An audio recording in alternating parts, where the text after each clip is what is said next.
Marco Frezzato, presidente del Tennis Club Fratello di Po, che ha una novità: avete aperto un Nuovo campo da padel. È un successo, sta già funzionando bene? Sì, sta già funzionando.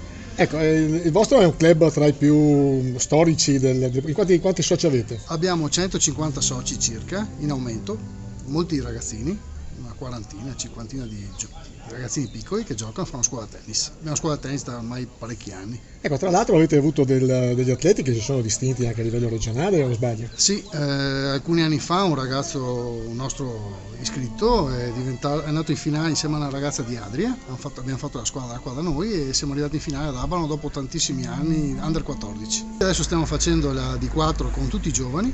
Infatti abbiamo 3 maestri a Taglio di Po. Il maestro capo, che è Luca Prescendi, poi Enrico Zanellato e Mattia Rizzi, sono tutti 3 maestri e stanno curando tutto il settore giovanile. Ecco, il successo del tennis nazionale aiuta voi come iscritti? C'è un interesse diverso oppure è uno standard come gli altri anni? Allora, sicuramente porta ancora più persone a giocare. Il padel poi unifica un po'. Sì, perché magari anche persone che non sono bravissime vengono lì e giocano in 4 e si divertono. Quindi tennis, salute, divertimento e amicizia.